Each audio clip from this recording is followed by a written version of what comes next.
Good morning, everyone. Good morning. That last name was Foster for those watching on the webcast. That's what I'm using today. I've got some props here. This is my favorite one, but I'm not going to tell you what it is until probably until about the time I'm finished. Then I got a couple books here too that I was going to try to read both of these to you today, but I may run out of time on that. Not really. Well, it's really good to be here today. Welcome to everyone watching on the Cybercast. And it's really nice, too, to have my wife here with me today, finally. Her mother's 92 and bedridden, and she lives with us. And we lost our setter that we'd had for a couple years, so we've got a new setter today, so hopefully she'll work out. And I have to comment on Wes's announcements, too. I always appreciate Wes's lively, effective announcements. And the thing about him being old is just his stick. He's really a kid at heart. So don't let him fool you.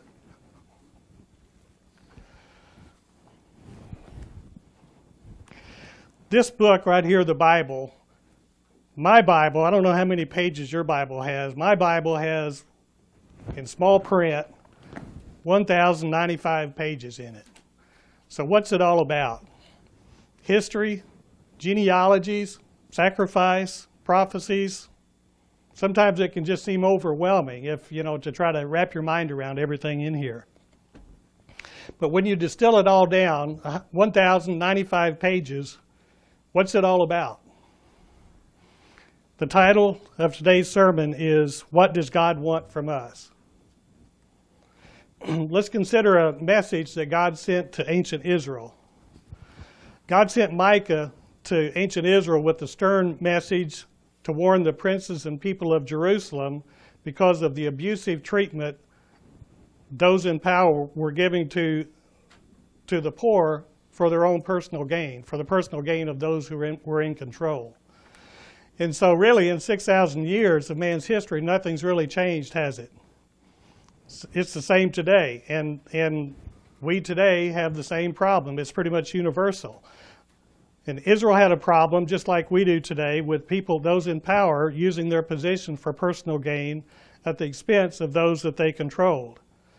So God sent Micah to rebuke Israel for doing that. And Micah's message is broken down basically into three parts. The first part was to expose Israel's sin in this way. The second part was to picture the punishment that God was about to give Israel. And the third part and final part was to give them hope of restoration after the punishment had been administered. Which actually, we're going to see this theme throughout which here. We're going to see this theme throughout. What I just described here, these three parts, reminds me of a loving father correcting his children, telling them, here's the problem, I'm going to have to punish you, here's the punishment, and then giving them a hug and say, it can be better, if you'll do what I say. So I think that's the way God is, and he wants us to be like him. So let's turn to the book of Micah. It's Hosea, Joel, Amos, Obadiah, Jonah, Micah.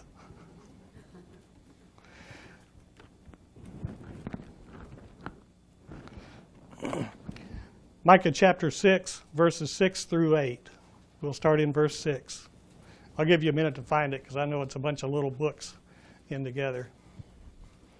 Micah chapter 6, verses 6 through 8. And I'll be reading throughout out of the New King James Version for the most part. There's a couple scriptures anyway that I'll read out of the Amplified because sometimes I like to go to the Amplified because it makes it more clear, goes in depth a little more sometimes. Okay, Micah 6, starting verse 6. This is the question that is posed to Israel. With what shall I come before the Lord and bow myself before the high God? Shall I come before him with burnt offerings, with calves a year old? Will the Lord be pleased with thousands of rams, 10,000s of rivers of oil? That's a lot of oil. Would that please God? Shall I give my firstborn for my transgression, the fruit of the body for the sin of my soul? Okay, and here's the crux of the matter in verse 8. He has shown you, O man, what is good. And what does the Lord require of you but to do justly, number one, to love mercy, number two, and to walk humbly with your God. And I really could just stop right there and go sit down, and that's pretty much it in a nutshell. But I won't. I'll elaborate on it a bit. Okay, to do justly, and I looked up all these justly, mercy, and humbly in Strong's Concordance. I could give you the number and what the definition of it is, but it means just what it says.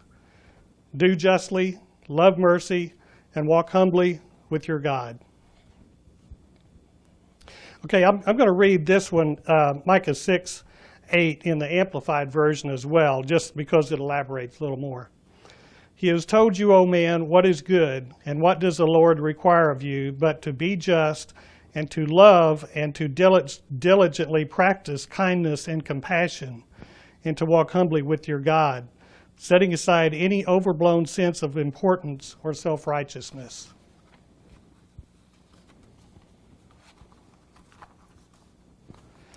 So we obviously have 3 points here today that I want to cover. The first one is to do justly. Doing justly would have been understood by Micah's audience as living with a sense of what's right and what's wrong. And in particular, the courts had a problem due to their own selfishness. They had a responsibility to provide equity and to protect the innocent, but they didn't. They abused the people for their own gain. Injustice was a problem then, and it still is today. Basically, doing justly is doing what's right, doing what's just, doing what's godly. And the framework of that is the 10 Commandments, which is broken down into the 2 great commandments, love God and love our neighbor.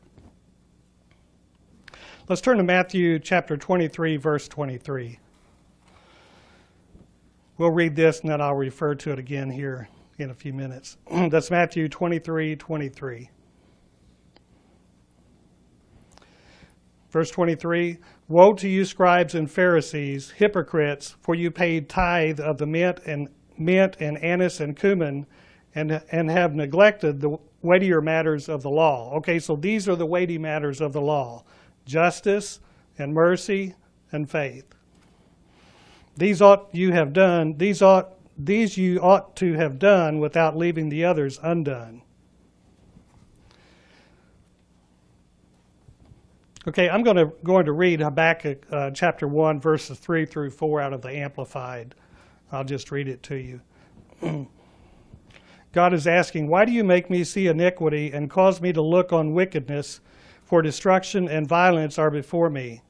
Strife continues and contention arises. Therefore, the law is ineffective and ignored.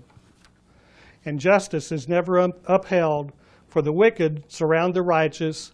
Therefore, justice becomes perverted. And that's what we have in our country, in our world today, and it's what has existed for 6,000 years. I'll just refer to this book. This is prop number 1. I like the color of the cover. But it's an excellent book. And if I invest the time to read something, I keep usually a blue ink pen and a red ink pen, and then a couple different colors of markers, and mark the important things that I'm reading. And I read in this book, I'm about 3/4 of the way through, and I read a chapter and I look back, and most all of it's underlined because it's so true.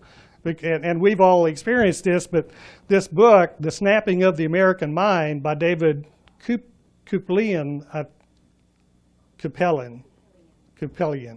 my wife says.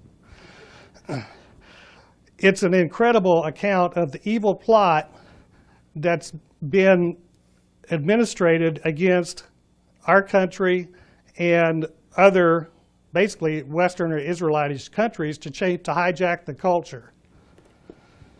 And I was reading in it one night last week, I think it was, and it is so true. And I just got so upset, I told my wife, I can't read this anymore, and I just put it down. So then I picked it back up, and I went to the back of the book, because he had mentioned in there somewhere that there's something we can do, and that's what I always want to know. Okay, this is not right. What can I do about it? So I have to admit I've read a fair amount in the last 2 or 3 chapters, which is encouraging. It gives me enough courage to go back and finish reading the rest of it. But it's an excellent book. Basically, our culture is being hijacked through ungodly lies and deception, just like the Garden of Eden. Nothing has changed. Same thing. Same perpetrator, same MO. Okay, so let's read what justice should be. If you'll turn to Deuteronomy chapter 16, verses 18 through 19. Deuteronomy chapter 16, verses 18 and 19. This is the way that God tells us that justice should be administered. Verse 18. You shall appoint judges and officers in all your gates, which the Lord your God gives you, according to your tribes, and they shall judge the people with just judgment. You shall not pervert justice.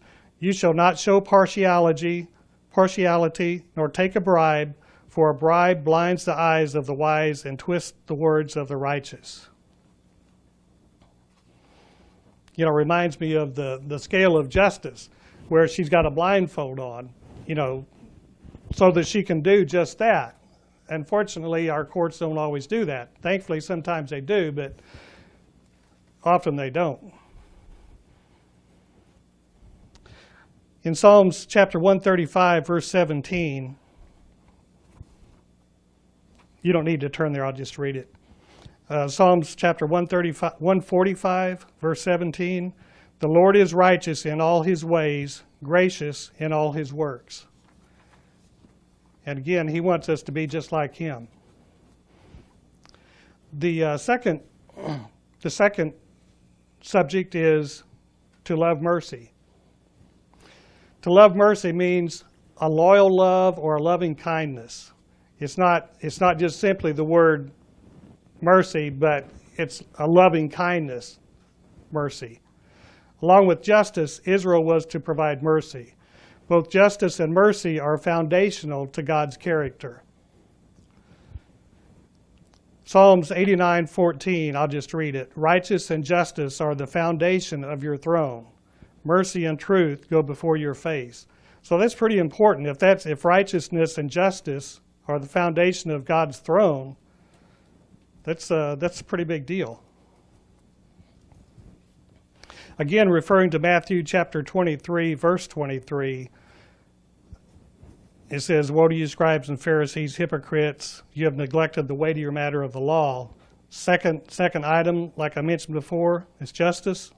First item, second item is mercy, and then faith. And a good rule of thumb for mercy is just to ask ourselves, and we all learned this in grade school or kindergarten, probably if we had kindergarten, the golden rule, practice the golden rule. What would I want? How would I want somebody to treat me? Let's turn to Psalms chapter 145, verses 8 and 9. The Psalms 145, verses 8 and 9.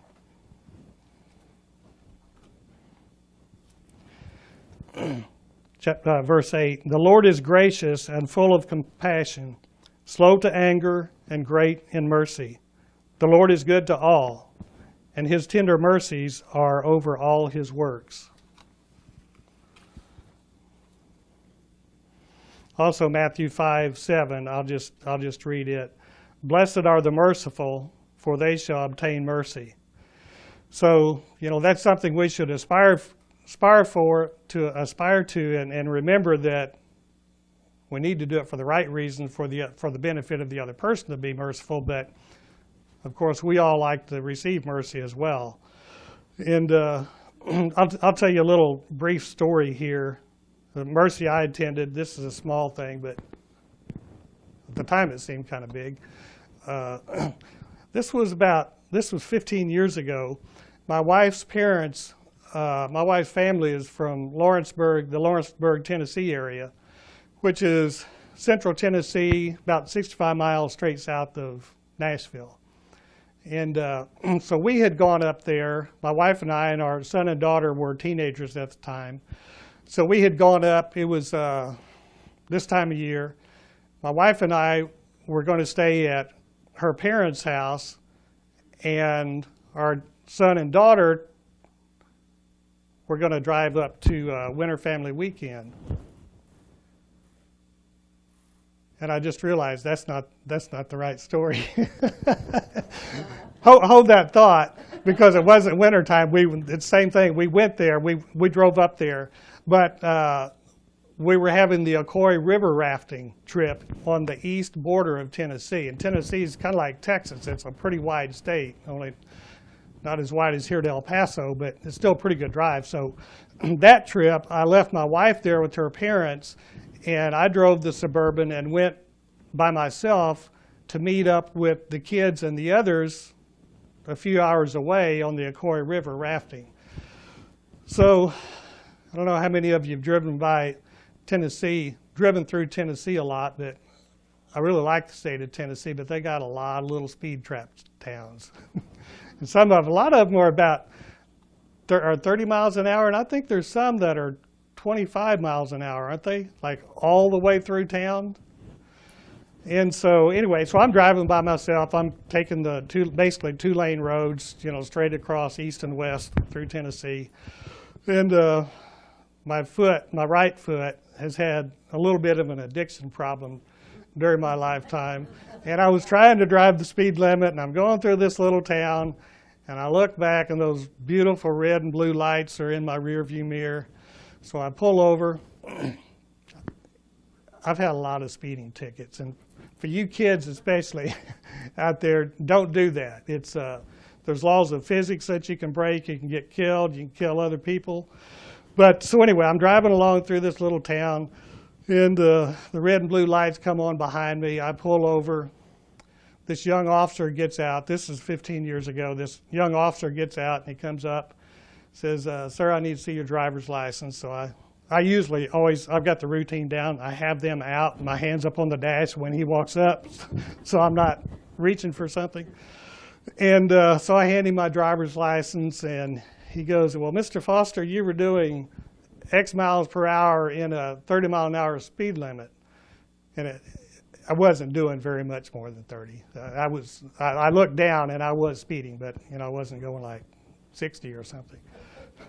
So he said, "Well, Mr. Foster, how long has it been since you've had a ticket?" And I was amazed at that time, because it had been 5 years since I'd had a ticket, which that never happened before. Usually it's like at least an annual gift. And so I said 5 years, and this young officer goes, "Well, Mr. Foster, I'm not going to give you a ticket." And that was a good example of mercy. And I learned my lesson. I need to be even more careful about watching my speed limit. But on the other hand, it was kind of bittersweet, because he was young, and I used to drive younger people cars, and I was driving an older person vehicle, and I think he's thinking I'm old, and so I'm kind of like, just give me a ticket. But I didn't say that. I gratefully accepted the warning ticket. Okay, the third thing to discuss is walking humbly with our God.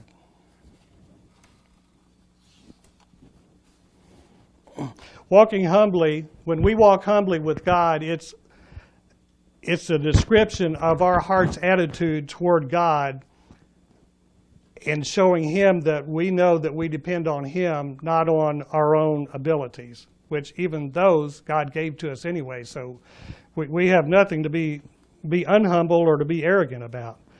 So instead of taking pride in what we bring to God, which basically is nothing, the only thing we can offer God is our obedience and love, just like He's shown us, to reflect His love back to Him, so that He can have a loving relationship with us, which is what He created us for. So we're to become like Christ. Let's look at an example of Christ's example. Let's turn to Philippians chapter 2, verses 7 through 9. That's Philippians chapter 2, verses 7 through 9.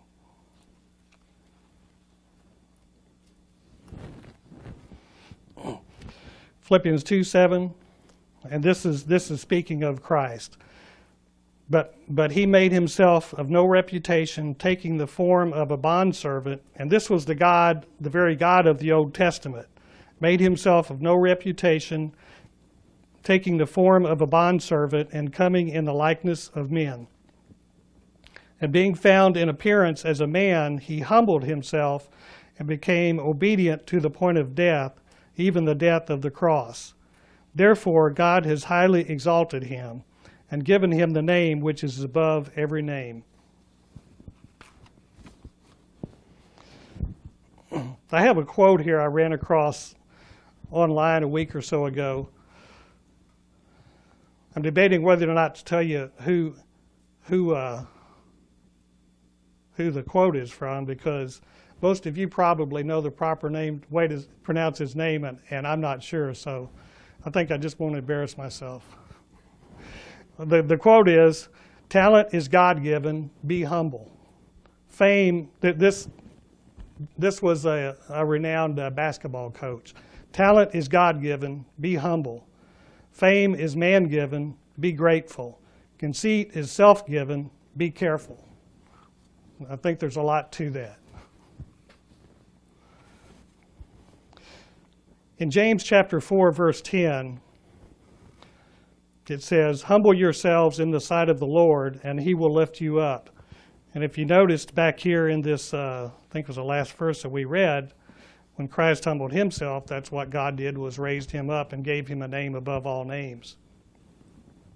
On a personal note, I can never read this next scripture without thinking of my father-in-law, E.M. Clayton, that lived up in Tennessee. His name was Enoch Madison Clayton. Everybody called him E.M. Hence this prop. He died 6 years ago, had colon cancer for 2 years, was just an amazing, wonderful man, very humble. Actually, I can't ever read this next verse without thinking of him, and actually the same thing with Micah 6:8, because he was just. He was just. He loved mercy, and he walked humbly before his God.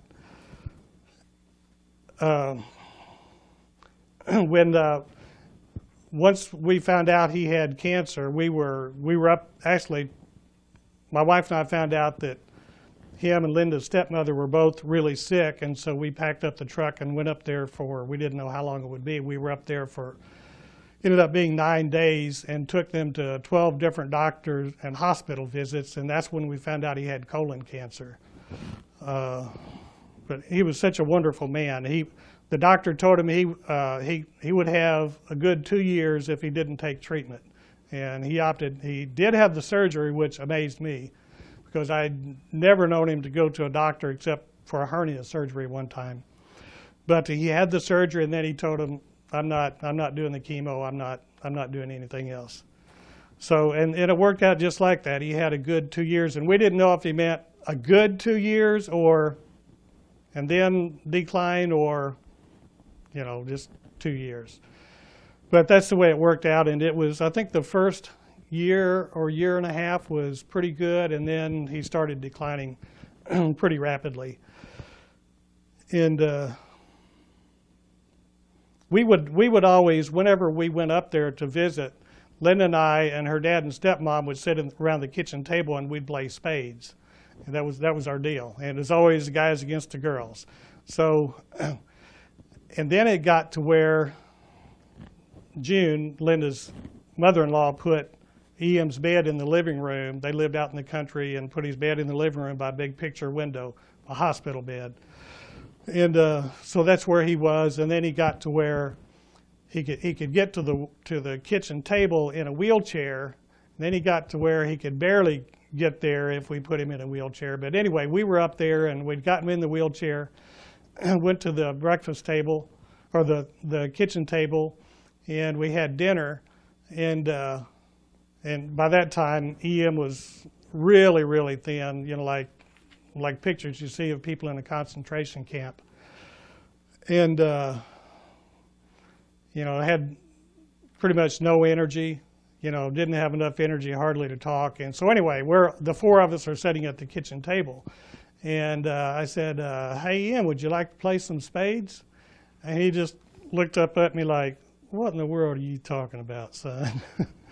But and I said, we don't really have to play. I said, we can just flip them for it. So he's kind of smiled and nodded. And so I took a quarter out of my pocket and flipped it. I told him to call it. He said heads, and it was heads. And so we won our last game and didn't have to play it. But anyway, that's a little bit of a flavor of E.M. Clayton. Before he died, when we were up there, June, Linda's stepmother, asked me what I would like when he dies. And I told her, well, if it's okay with you and if it's not important to you to keep it, I'd like this piece of wood. This piece of wood was always laying on the bar there by the kitchen table.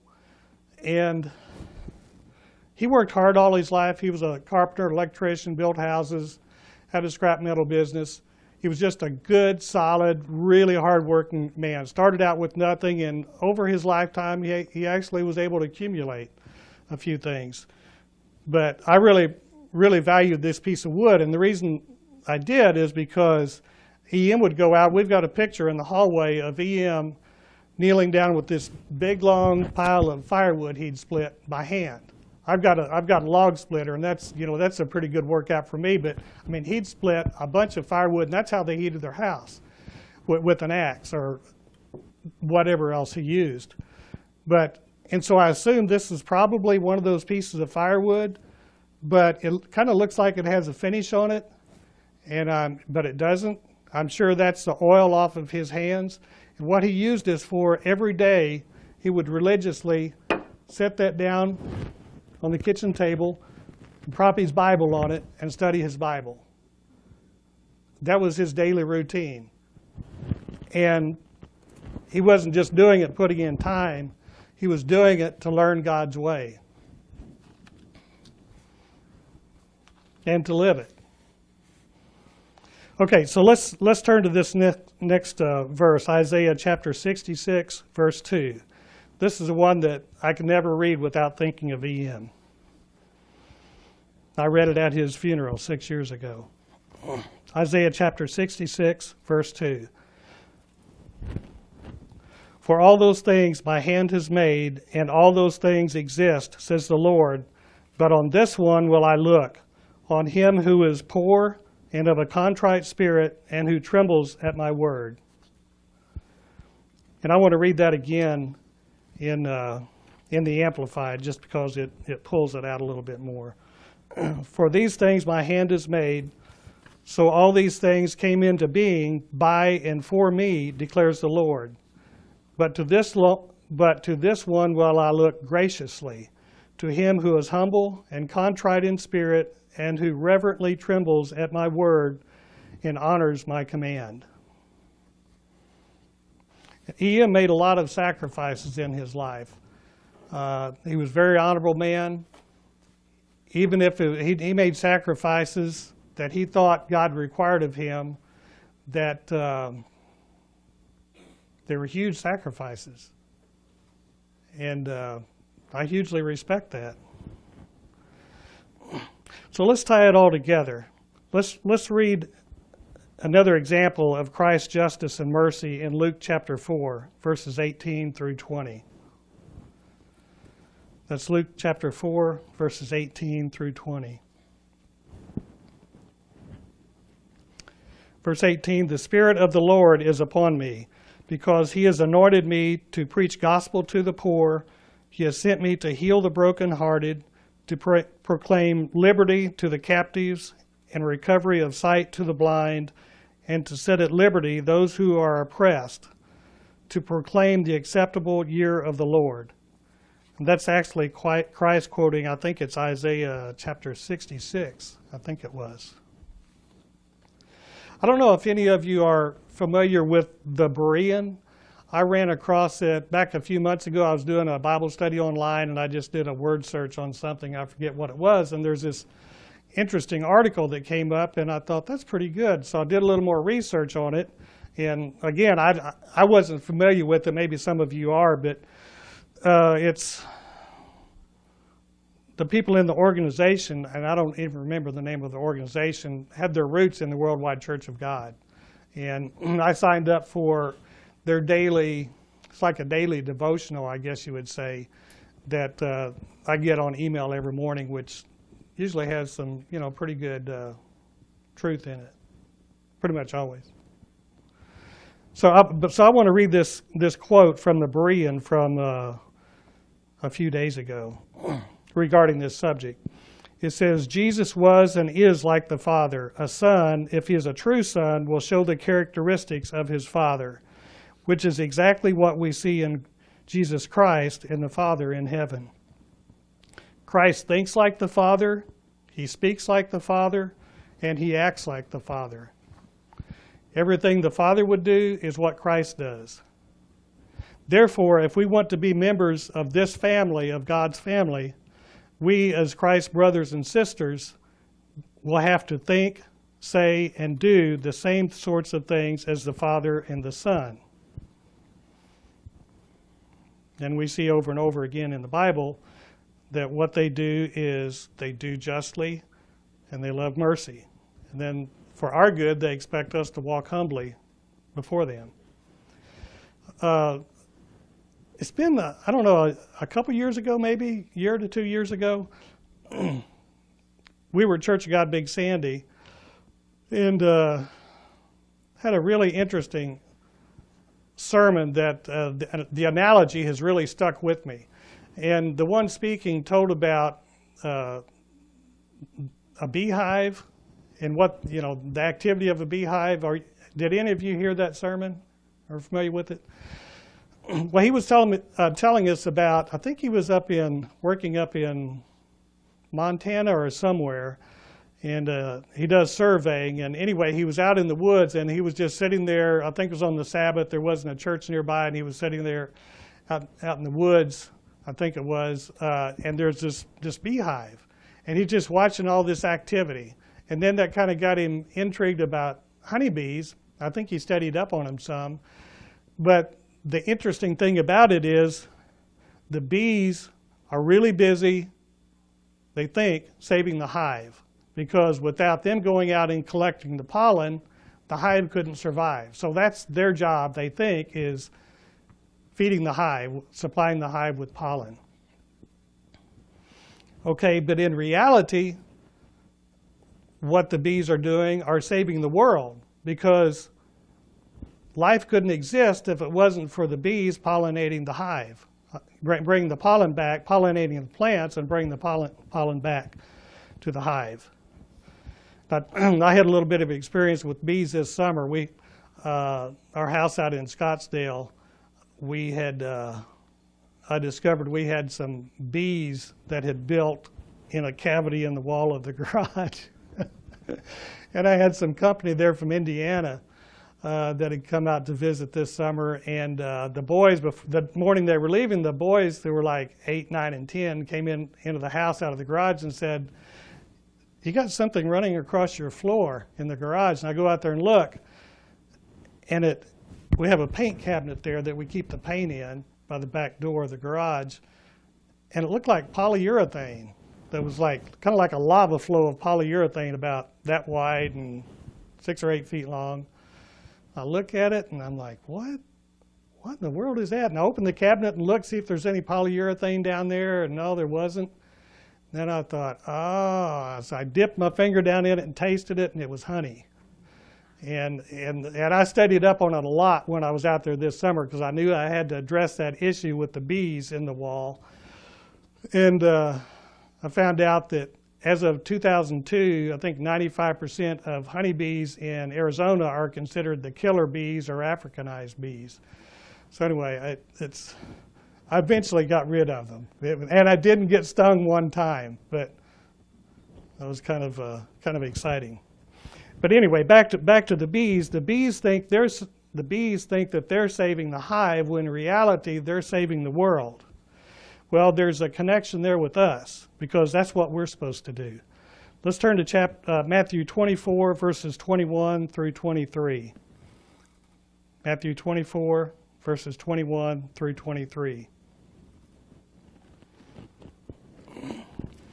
Starting in verse 21, For there will be great tribulations, such as has not been seen since the beginning of the world until this time, no, nor ever shall be. And unless those days were shortened, no flesh would be saved. But for the elect's sake, those days will be shortened.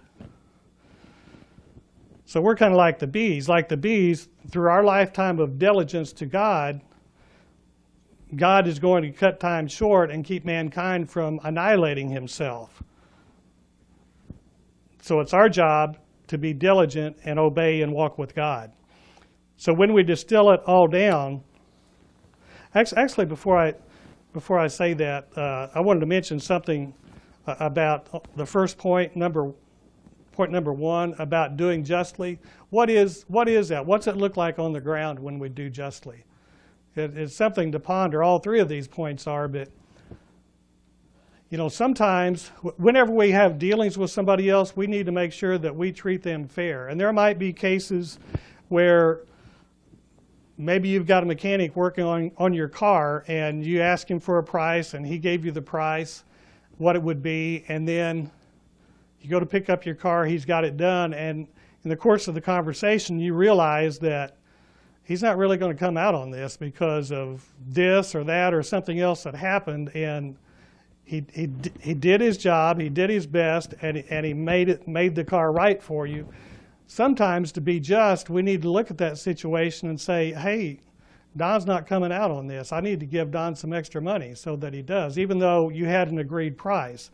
That's doing justly. Or maybe the same thing with the contractor doing work on your house or whatever. But most of our dealings are on a personal relationship with someone else, and we need to always make sure that our dealings with them are fair, even if sometimes it does cost us more than we had expected. And I've come to be a firm believer that we should never be afraid to do the right thing. God always makes it come out in the end properly if we just have the faith to do the right thing. And I'm not talking about being a target and letting people take advantage of you. For example, you're probably not going to need to do that with your credit card company. Even if they're giving you 0%, you probably don't need to call them and say, hey, I want to send you an extra $500. I want to make sure you come out, because they've already got the hook set.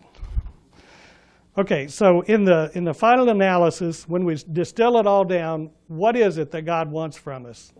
1,095 pages.